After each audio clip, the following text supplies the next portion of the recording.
Welcome to the Zoe Routh Leadership Podcast, where we explore the future and what this means for your leadership. We ask the big questions. What's happening on the horizon? What does this mean for us? And most importantly, what skills do I need now for leadership of the future? It's time to explore. Let's go. Hey, welcome to the show. It's Zoe here. And wow, lots of stuff happening on Planet Human. And I've got two updates for you on Planet Human from Future Normal, which is one of my favorite futurist newsletters. And Henry does a great job of pulling out some of the most amazing details, which are signaling a better future. And his book, Future Normal, is a great co-written book, which I've spruiked and supported and advocated for reading previously on the show. Okay, enough babbling. Let's talk about what is on Planet Human. Job of the future. This is a cool one. Chief Heat Officer. Yes, coming soon to an organization near you, maybe yours. Do you have a Chief Heat Officer? Meaning, do you have someone who's looking at how your buildings, your, what are they called, assets are actually creating heat or reducing heat in the world? So things like, which we've spoken about previously on the show, like putting on solar panels and greening the roofs of your buildings, increasing or decreasing the heat that you are generating and producing in your machines, etc. Chief Heat Officer is a job of the future. So if you're looking for a career change, there might be something in that for you. This is also very cool along the construction idea is self-cooling concrete walls. These are buildings that are built with a scalloped shape, like a corrugated deep grooves in the walls. And the idea here is that it helps repel heat because it creates more surface area that can radiate heat away from a building, which I find really fascinating. I didn't know that corrugation could create energy reduction or heat reduction. So yeah, self-cooling concrete walls. And we'll put links to both of those in the show notes so you can go and take a look at it. So this was created, the self-cooling concrete walls, by an engineering firm called Trans Solar. Very cool. So take a look at that article.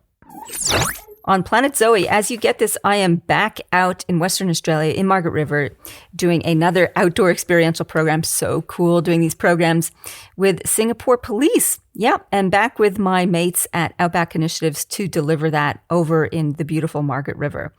So another intensive week. Amazing stories to come, I am sure. So enjoy that while I am out doing hiking and abseiling and caving and connecting deeply with other humans. Yeah, good stuff. All right, so my question for you today is, what does it take to really connect with another human? What is conversational intelligence? And my guest today is Regina Huber.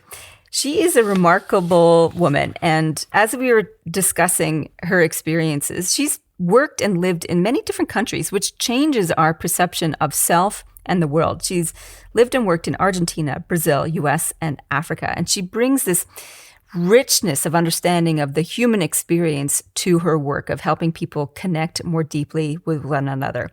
So let's get into it.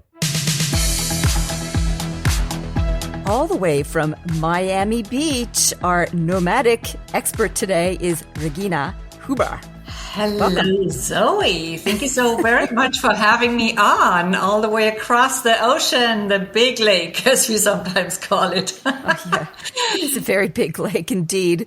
Well, I'm excited to have you on the show. I got introduced to you, one of the podcasting platforms, and we're here to talk about the new paradigm leadership. And I love paradigms and I love anything new, so especially when it comes to leadership. So I'm curious about, how did you go about developing the new paradigm leadership?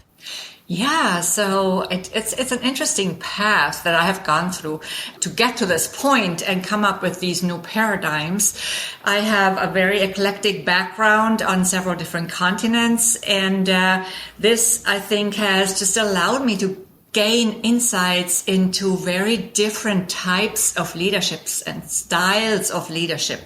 And I was looking at my own experience as a leader in my leadership positions at the Boston Consulting Group, for example, but also as an entrepreneur in several different countries, in Brazil, in Argentina, and now in the United States.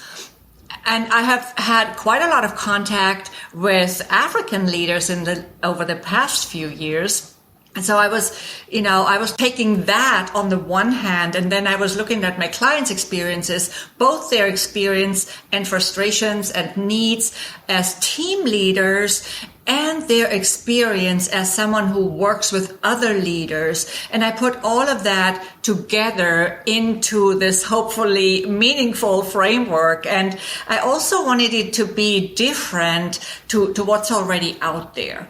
So what's really important to remember is that all my leadership teaching revolves around putting people in the center. And I've been focusing a lot on humanizing the workplace in different ways. And of course, I'm not the only one who talks about humanizing the workplace. I'm very aware of that. But because of my strong people focus and because I love to work with value-driven leaders, I love to work with bold leaders, I wanted to create something that helps them stand up for what matters, for what they stand for, and build both more engaged and also happier teams at the same time. And of course, engaged and happy sort of go hand in hand, right? So while new paradigms could be about many, many different things, I chose 4 specific puzzle pieces that are relevant to all leaders in any organization, big or small, of any size, in any location, and at all levels of leadership. And they are... Hang on to... Wait. Yeah.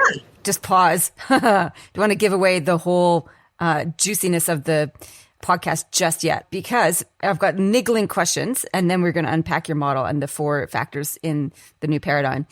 So, because this is what's drifting in my mind, all that globetrotting. So, because I think it's helpful to understand how your vision and experience comes to the fore, as you mentioned it. Can you just give us a run through of the countries that you have lived and worked through? Because I think it's fascinating. It's my pleasure to do that because I actually love talking about it. I started out in a tiny little village in Germany, in Bavaria. I grew up on a farm. So my world was actually really small as a kid. At 19, I moved to the then big city of Munich. Right now, it doesn't seem like such a big city to me anymore, but back then it was. And that's where I studied. That's where I went to college. After those, 7 years or so that I studied there and also worked there for a couple of years, I moved to Spain, Madrid, because there was an opportunity. I was at the Boston Consulting Group at the time. And just 10 months later in Spain, I was promoted into a leadership position for which I thought was not prepared at all. I had no relevant experience. I had no relevant studies. I had nothing that really would have pointed me to that seat, so to speak. But somebody saw that potential in me, and this is how I received this opportunity, and I'm very grateful for it. I learned a lot by doing back then, and I think throughout my entire life. And from Spain, 7 years later, I actually went to Spain for a year. That was my intention initially, and I stayed 7 years. And I had the opportunity to temporarily go to Brazil with the same company. I had learned Portuguese because I helped them open an office in Lisbon, Portugal, and I was traveling back and forth quite a lot from Madrid at the time. So when they planned to open an office in Sao Paulo, they asked me whether I could help them out, as I was actually in the process of moving back to Germany at that time. And I did. I stayed about 5-6 months. I also spent some time in their Buenos Aires office. Went back to Germany for a couple of years, was working on European projects, and then I left again because I sort of always had one foot outside of Germany. Even then, I went to Buenos Aires this time. I worked with a company that was founded by a BCG alum And shortly after, though, just a few months later, the crisis hit Argentina, the big monetary crisis, if you remember that. And, I stayed there almost a year, a few months in Brazil of it. But after that, I got a job offer in San Francisco, again at the Boston Consulting Group, who wanted me to return to their company. They hired me back for their San Francisco office. I stayed 3.5 years. And then decided that it was time to go back to Argentina, where I owned my first business. I founded my first business, which was a bed and breakfast. I worked mostly with massive change. Yeah, international clients. I learned a lot for leadership there. Believe me, it doesn't always seem as relevant, but I did, because I learned how to deal with corrupt authorities. I learned resilience. I learned all these leadership relevant traits that was now adding on to my repertoire, so to speak. And again, about 3.5 years later, I got a little bit tired of that business and of just always having to stay at home that much, being tied to the house too much. And I had traveled to Rio de Janeiro quite a bit for dancing purposes, so I decided to move to Rio de Janeiro, which I did. Again, I opened a brick and mortar business. This time it didn't go that well because I had a fraudulent business partner. Again, very exciting experience, but not. When you take risks, Zoe, sometimes they work out and sometimes they don't exactly work out as expected. And then life gives us those amazing opportunities for growth, as you call them. Sometimes we call them adversity. It's a euphemism for a really sucky time. Right. Yes, exactly. I did learn, again, a whole lot through this experience, of course. At first, there's always this moment when we fall into victim mode, or for most of us at least, or when we beat ourselves up, and when we lose our self-esteem because we think we should have done it differently and we could have done it better. But in hindsight, it's always easier to know that. So eventually, though, I decided that it didn't make sense to keep this business open. Very difficult decision, but I had to make a decision, and it was the best decision. At the same time, I was also losing my investor's visa through this entire process, and I decided to move to the United States, so back to the U.S. after 7 years, this time to New York City. Built a completely new network, again, from scratch, totally different business. When I arrived in New York City, I was still figuring a few things out, of course, and I was going back and forth to Brazil to clean up the mess down there. But, I looked at my rich experience on several different continents, and I wanted to add on to that still, but also do something meaningful with everything that I had learned so far and all that expertise. So I figured, some of my experiences and learnings could help other people as well, and I could support them through my story in a meaningful way. And this is how Transform Your Performance was born. Of course, it was not from one day to the next. It was a process. Now, in those first 8 years, I'm not counting the last 3 right now because I've been moving around in the US and Europe a little bit more. But before that, I started traveling more to Africa as well. I started establishing connections online with some people who owned leadership institutes or who organized events there. And I even also co-hosted a couple of events in Cameroon with somebody. I have a very strong cultural interest in Africa. So what was the interest in Africa? I love to dance. Okay. I did a lot of Latin dancing in the past. I also translated about 10 books on tango, Argentine tango. I did Argentine tango while I was there, of course. I love dancing. I didn't grow up with dance, but I love it. And slowly but surely, from all the salsa dancing, the a little bit of flamenco in between, the Argentine tango, the Brazilian dancing, samba de gafieira, samba no pé, and all these different dances in Brazil, and Afro-Cuban in San Francisco, and all these different dances. Slowly but surely, I was moving more and more towards the African dancing. And this also sparked an interest in that culture in general. Of course, in New York City, there is a lot of African influence, and most of the time I lived in Harlem, which is very mixed. And I happened to live closer to where all the African restaurants are. Sometimes we had street festivals. It was just beautiful. I made a lot of African friends. And, because I had traveled so much in Latin America before, I just wanted also somehow to see something different.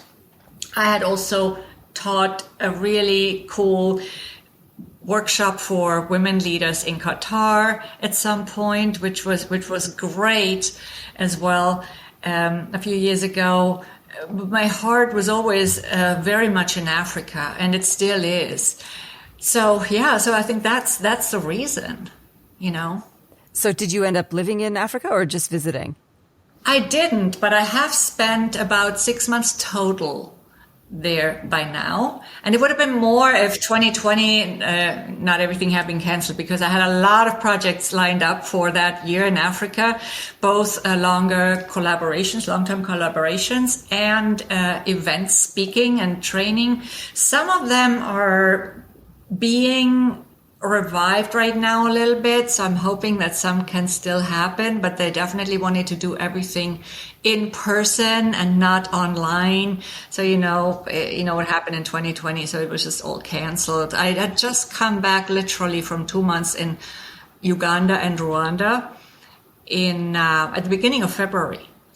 And then I was supposed to go back to Rwanda at the end of March already.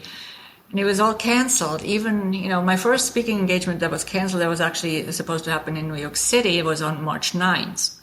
Yeah. So, and then from there, I had signed a contract with a Nigerian event organizer at the time, and so on and so forth. But of course, it all fell flat at the time. Yep. I remember. However, I'm still in conversations also with a very dear business contact in Zimbabwe, and we are trying to make a leadership summit happen very soon. So fingers crossed for that. I trust it. Wow. Well, thank you for sharing your globetrotting and the experiences that you have lived through and incorporated into your particular view on leadership. So let's come back to the juicy bits of the new paradigm. And there are 4 components to it. So what are the 4 components to the new paradigm? Yeah, and as I was traveling from country to country and living in several different cultures and language zones, I have realized that these 4 elements, I call them puzzle pieces sometimes, because the graphic for the new paradigm leadership framework looks like a square made of 4 puzzle pieces. I have just found that those are valid anywhere, and they are mind, message, trust, and heart. Mind, message, trust, and heart. Okay. Exactly. Mind, because it impacts everything we do, right? It determines our vision, our drive. We talk so much about mindset, and there's a good reason for that. It determines what we can accomplish, what we believe we can accomplish, our vision, our goals, all of that good stuff. Then message is about communication, of course. It's not only about verbal communication, though. Although I of course very aware as you are, and this is why we are talking here, we are communicating verbally, right? That conversational intelligence and other aspects are very significant elements of communication. Of course, words matter, and the language we use conditions us.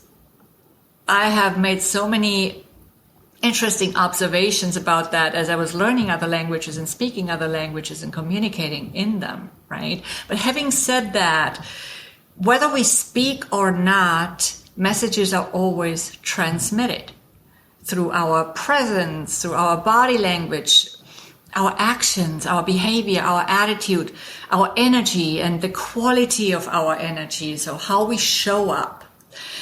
The third element is trust. Before we move on to trust, I want to unpack a little bit around messaging and energy and the quality of presence, because knowing now that you're a dancer and how passionate you are about dancing, which is a form of expression and communication and in an embodied way, when you're working with leaders, how do you help them embody their message? How do you help them focus on their presence and their energy? So can you share a little bit about that, please? Absolutely. And I wrote an article on executive presence because it's so hard to define what that even is, right? So I wrote an article about that for the corporate magazine once, where I put it into my own words, because it's really, if you ask different people how they define executive presence, you will probably not get one answer that's like the other, right? Because it's a lot about authenticity. And embodying our message is also about authenticity, believing what we're saying. And I also believe that, and I talk about this a lot in the context of presence in general, not just executive presence or leadership presence, but also business presence in general. I believe our energy has an extremely important role in this. We often hear that it takes 7 seconds to make a first impression. You probably have heard that before. In reality, it only takes 0.07 seconds for our brains to figure out whether we can trust someone. So 0.07 seconds.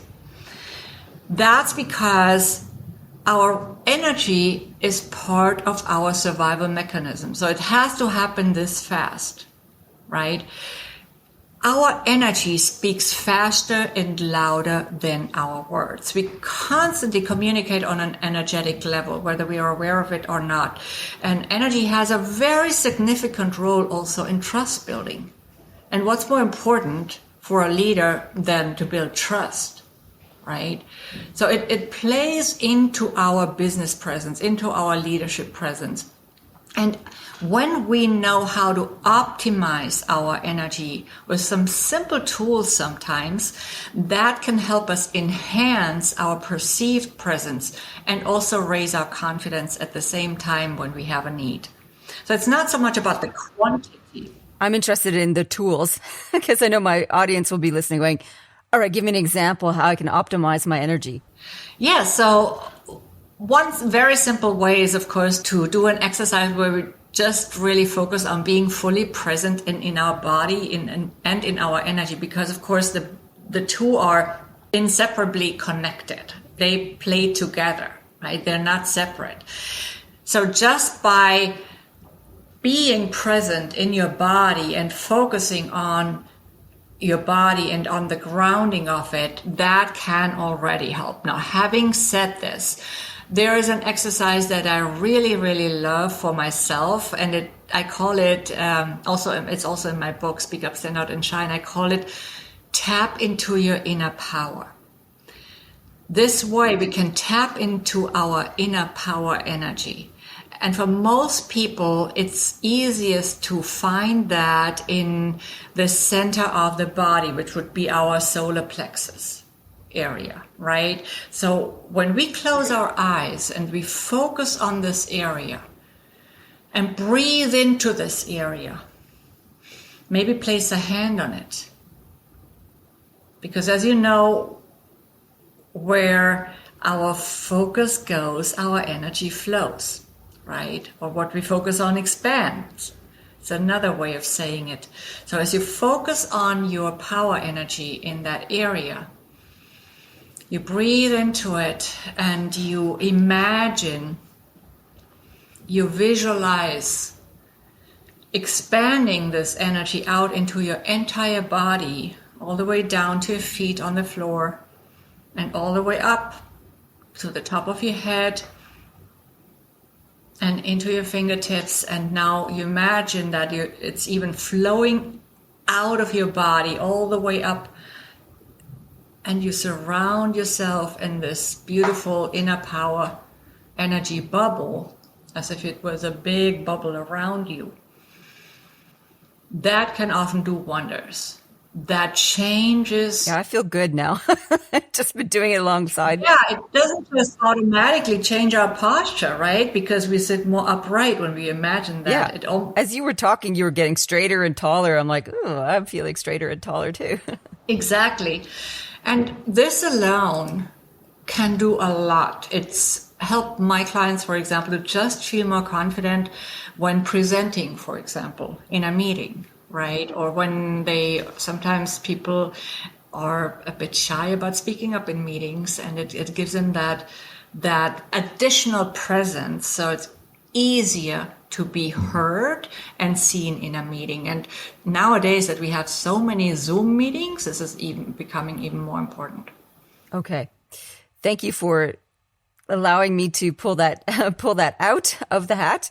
So we got mind and message, and then we were moving on to trust. And so you were making a beautiful segue about how your energy can help increase trust in your team. So the third component of your model, the new paradigm, is trust. Yes. Tell us about that. Absolutely. As I said earlier, trust is the glue that holds teams together. Without trust, creativity cannot flow, right? If we don't trust that we are taken seriously, that we are listened to, that we are not ignored, or that we are valued, if we don't trust that, then we will not want to share. And, it's just not fun, but it also feels insecure. It doesn't feel safe. There's no motivation to share. We, of course, build trust through communication, but also by example, by creating an environment that encourages proactive participation and contribution. And, of course, trust is built in so many different ways. It's our energy, it's our communication, the message that we talked about earlier. It's role modeling something rather than just talking about it. Creating that safe environment where people feel encouraged to share.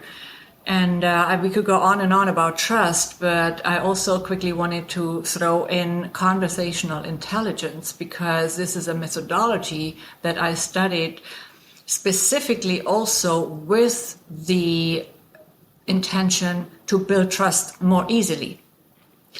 Because conversational intelligence and this modality with all its beautiful exercises and tools can help us navigate more successfully through team conversations. But not only that, it also helps us negotiate more powerfully with, just by tweaking language a little bit or using some of the tools included in this methodology as well. Regina, I'm interested in that as well. So what's an example of an aspect of conversational intelligence? You mentioned tweaking your language a little bit. Can you give us an example of that? Yes, sometimes it's useful to use we-centered language rather than I-centered language. That's not to say that we always should use we-centered language, of course. If I'm expressing an opinion, that is my opinion. I would not say we think this, of course. However, the royal we. Yeah, exactly. That would be the opposite of building trust. But I think sometimes instead of saying, let me give you a very clear example. You would probably never say this as a leader anyway, but just like, oh, you didn't do this right. We could say, instead of saying this, we could say, how can we make this work together? Or what would you suggest as a solution? Right? So we're including the other person in the solution. This is just one example. I also always like to think of conversational blind spots when I think of conversational intelligence. So really being aware that we oftentimes have conversational blind spots ourselves, and our conversation partners have them too. And especially when we are in fear mode or when we are somehow emotionally influenced during the moment of conversing with another person. right? We only hear certain words. We don't hear every single word a person says. We think we know what has been said, but we don't always really know what has been said. There's a lot of awareness exercise so there are a lot of awareness exercises in conversational intelligence as well that can be brought to teams so that they are less easily affected by their emotions and become more emotionally intelligent in their conversations, in their interactions, and also more forgiving. Great. All right. So we've got mind, message, trust. Fourth component is heart. Heart is twofold here. For me, heart is always about people, right? As I said earlier, I'm always people focused. Now, people are the heart of any organization, and people connect through the heart. I think we both agree that people are the heart of any organization. That's pretty obvious, right, Zoe? So maybe let's focus on the other aspect. We connect through our hearts. Our hearts have a very strong electromagnetic field that comes out of them and surrounds us in a way. So this electromagnetic field that emanates from our hearts, from our magnetic monopole, is what we use to connect with other people and the world around us, right? Not for nothing, the words heart and core are etymologically related in many languages. You know, the heart is really the core of our connection with others, right? In Latin, for example, core means heart. And as always, there's a certain overlap of the four puzzle pieces, of course, because nothing in leadership is separate. So everything is connected. And this is how then the whole new paradigm leadership framework was born and how it fits together. I'd be happy to talk a little bit more about heart and heart set, as I call it, because I always say it's really, really important to focus on mindset. We cannot forget about mindset for sure, but the mind works best when it's led by the heart. I'd love for you to unpack that a little bit. So what is heart set? What does that actually mean? Yes. So heart set, to me, I added it in, I have another framework where one of the four pillars is a self-empowering mindset and heart set. Now, as I always like to say, mindset and heart set go together because they are better together. When your heart and mind are in co-creation, you'll be able to use the power of both. That intellectual power of your mind, we sometimes call it head brain, but that's not really what the mind is, right? The head brain is just a part of the brain, and the heart brain is our heart. More about that in just a moment. But so the mind is not just in our heads, of course, right? It's in our entire body. And it's stored in even our organs and everywhere in the body. But just for simplification purposes, so we're talking about the intellectual power of the mind. Yes? Both the subconscious and the conscious. Of course, we know that the subconscious is mostly programming and conditioning. Now, when you combine the intellectual power of your mind with your you-specific wisdom, which is in your heart, then that's when you can be most effective sustainably. Because that is when... So let me just take a step back for a moment. I believe, and I know that many people agree with me on this, that we accumulate specific, unique wisdom in our hearts through our own experiences. As we can study, we can acquire knowledge in that way and store it somewhere in our brain. But that unique wisdom that we all have in our own way is gathered through our experiences. Is another way of saying that is that's our subconscious that is collected through our heart? I actually don't think so. So Of course, not all of it is conscious, right? But our subconscious is more the programming. Our subconscious is actually more stored in just in the body in general, right? All right. So the heart area is our intuition, or you're saying it's It specific? is intuition as well. Yes, you're absolutely right. It's also intuition. It's also not the only place in the body where we can access intuition. Some people have a gut feeling, right? Some people talk about the third eye more when they talk about intuition. But what I'm absolutely sure of is we can find intuition in our hearts, all of us. Right. Plus, the part oftentimes is referred to as a part of the brain because it has 40,000 brain-like cells. Really? And as I said earlier, it has a very strong magnetic field, an electromagnetic field that is just really tremendously strong. And the magnetic field of the heart can be up to 5,000 times stronger than the head brain. Now, these brain-like I knew it was stronger. Yes. So these brain-like cells are also called sensory neurites, and they feel and remember similarly to the neurons in the head brain, but independently of the head brain. Your heart even can stay alive a few seconds longer than your brain by itself, right? So that's why we say our heart brain is a part of the overall brain. Like, we also talk about the gut brain sometimes, but that's a bit too much for this conversation right now. So like all other organs, because we could sit here until midnight. And the liver brain and the kidney brain. No, but what is true is, so I studied a lot of holistic modalities as well, Zoe, and all our organs store consciousness in a different way. Okay, but we do talk about, even also in conversational intelligence, and neuroscientists talk about the heart brain as well, and about the gut brain. But coming back to what I was wanting to say as well is, just as all our other organs, our heart communicates with the cranial brain, our head brain, at all times. Right? Our entire body does.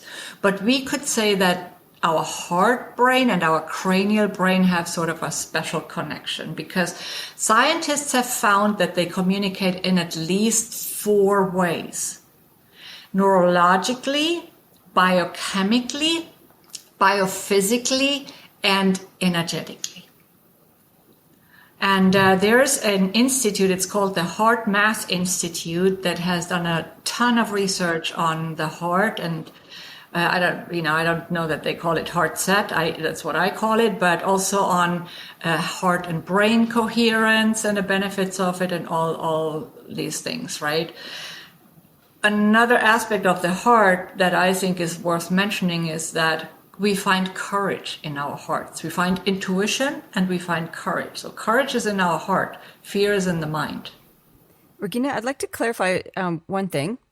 So mind, message, and trust are things that we can cultivate. Do we cultivate heart or do we access it? We also cultivate heart, okay? Because when we practice our connection to our heart, and when we practice connecting with it and trusting it, it's similar to just really starting to connect with our intuition more, right? So although the heart has many other functions apart from intuition, it's where we find courage, it's where we find wisdom, and all these different aspects of it, where we find compassion, where we find love and self-love, But apart from that, it's really, really important to just trust it more, right? It's really important to take a step back sometimes. For example, when you have to make a really tough decision, don't we say often that it's a good idea to make our decisions with our hearts? That has a lot of meaning in it. Not just the heart. But to include it. Yes, not just, exactly. And here's the trick, right? We want to do our due diligence. We want to look at facts, but we also often find that so-called facts aren't always facts in hindsight, right? So we uncover often that what we find online is not even true, or what we thought was true isn't true, or yes, we have all these facts, but they were not as important as our intuitive voice. That happens sometimes. It's happened to me. So I believe finding that, I don't know if it's a balance, but finding that collaboration and that co-creation between the two is worth exploring. Wonderful. Thank you, Regina. We're going to change tracks a little bit. Are you ready for the Fast Five? I am ready. Okay.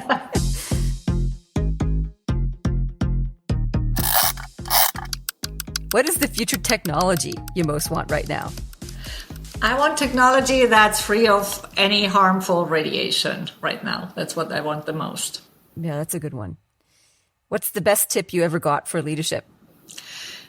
Respect other people's decision-making styles. Different people make decisions differently, at least the tough decisions. Okay, that's a useful one. Number 3, what's one problem in the workplace you'd love to wave a magic wand and be fixed right now? I would like to see the elimination of political indoctrination narratives, because I think they keep us from treating each other just as human beings. I completely agree with that. That's beautiful. All right, number 4, thumbs up or thumbs down? Who is a leader that's doing something right now you'd love to give a thumbs up to, or a leader that's doing something pretty crappy and you like to give them a thumbs down? Okay, so in this world where every day we uncover new truths about people we thought we knew somehow, and where, we thought we knew what they stand for, I'm really very hesitant to name any public figure as somebody I want to admire, because I think people are in for a lot of surprises, and we've seen part of it already being disclosed, and I think there's much more to come, right? And I have too much information on many of those idolized figures right now. So if I have to name somebody, I will name Pippi Longstocking. Are you familiar with Pippi Longstocking? Never would I have guessed that one. Because if she's still out there, right? Because that's what I watched as a kid, and when I have to name a role model, I the only person that comes to mind is her to me, because she teaches kids to think for themselves, to create what they want, and she teaches us to be who we want to be and not what others want us to be or who others want us to be. And I think this is a great leadership trait to have, to model that you can live the life that you want on your terms, and it doesn't have to be the life that perfectly, fits into some system. Awesome. I love it. It makes me want to go and Google Pippi Longstocking and go down that memory lane to look at Pippi again. I grew up with her as well. Number 5, what is your favorite leadership book or podcast aside from this one? Again, I'm hoping to not name a name that we find out something weird about, but I think I'm safe here if I say I like the book Start With Why by Simon Sinek. And if I have to name a podcast, apart from yours, of course, Zoe, then I do like one by a host called Chris Dubois. It's called Unbound.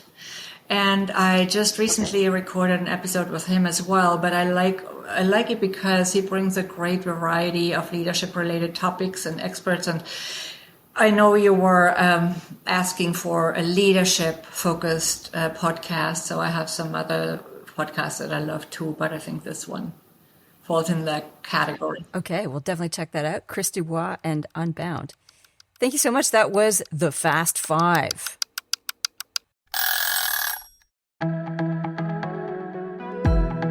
The Zoe Routh Leadership Podcast is proudly sponsored by the Amplifiers Academy. It is an online self-paced leadership development program that you can join at any time and progress at your pace.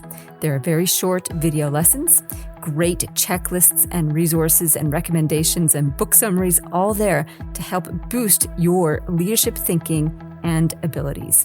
We focus on leading strategy, leading culture, leading change, and leading performance.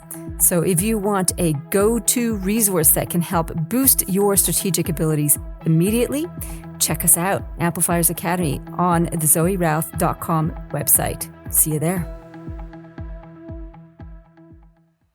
All right, Regina, that was amazing. I've really enjoyed the conversation so far. So where can people find out more about you and your work? Yes, I have, of course, a website. It's Transform Your Performance, as the name of my business, transformyourperformance.com. And I am on LinkedIn as Regina Huber. And thanks for pronouncing my name in German today. It's usually anything but German on most podcasts. So that's lovely. And so I'm on LinkedIn. I have a LinkedIn Career Growth Strategies newsletter where I also talk about leadership topics, among other topics. I have a YouTube channel at Regina Huber, and my book Speak Up, Stand Out and Shine is on Amazon. It has some helpful tips and tools and techniques to prepare mentally, physically, and energetically for challenging situations such as speaking. Love it. Thank you so much. That was awesome. Thank you for having me, Zoe. It's delightful to talk to you, and I hope people got value out of our conversation. I'm sure they did.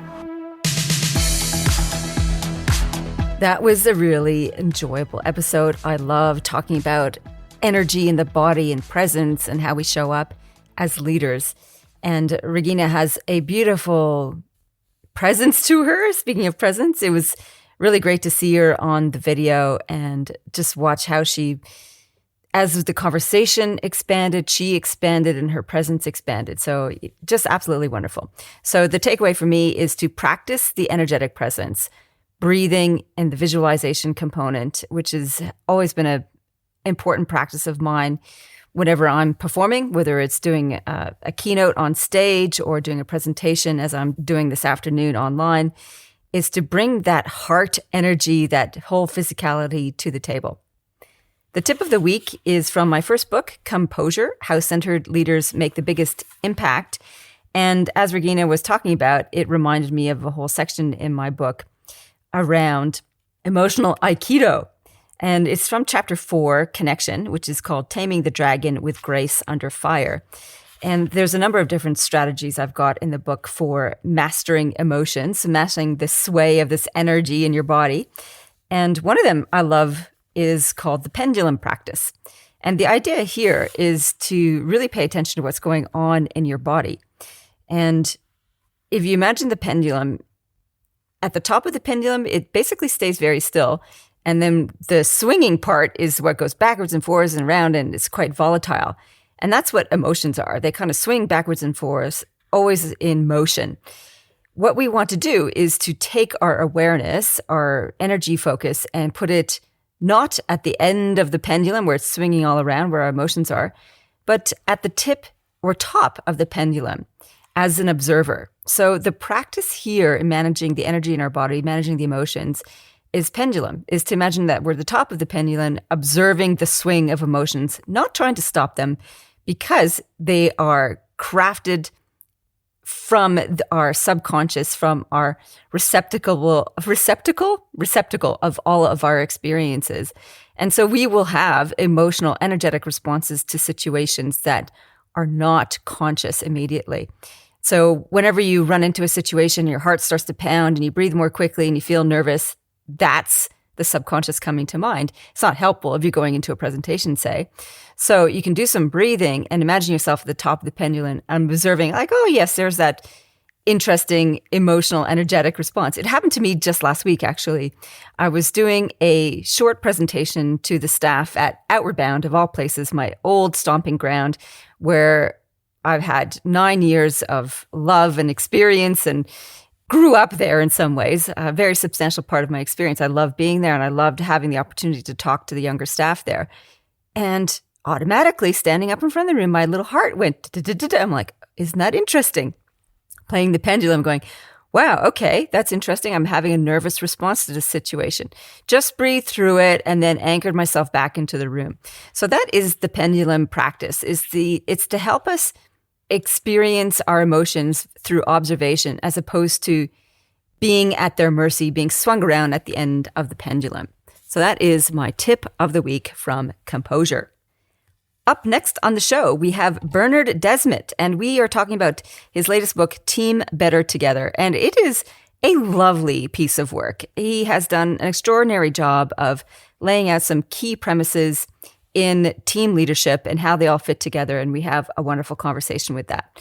Oh, before that, I have a solo episode where I'm going to dive deep on a couple of important issues around leading performance. And then Bernard's the week after that. So what I'd love you to do is rate and review the podcast. The podcast needs a little bit of public love. You can write a comment on any of your social media platforms. That helps. Or wherever platform you do happen to listen to, if they have a rating and review function, that would be terrific. It helps get the word out because a lot of work goes into producing this show every week. And it just helps get the word out and helps support the show. I don't have any advertisements. I don't have any sponsors on the show. It's all coming out of my work pocket. So a little bit of love back my way is good karma for you. If you don't want to rate and review the podcast, I'd love to hear where you're listening and send a photo or send me a text as Tim did. Thank you. Big shout out to Tim saying he was listening to the show on a flight from New York to Canada, which is awesome. So in the meantime, you know what to do. Live well, lead well. You've been listening to the Zoe Routh Leadership Podcast. To find out more about leadership of the future or to contact Zoe, go to zoerouth.com.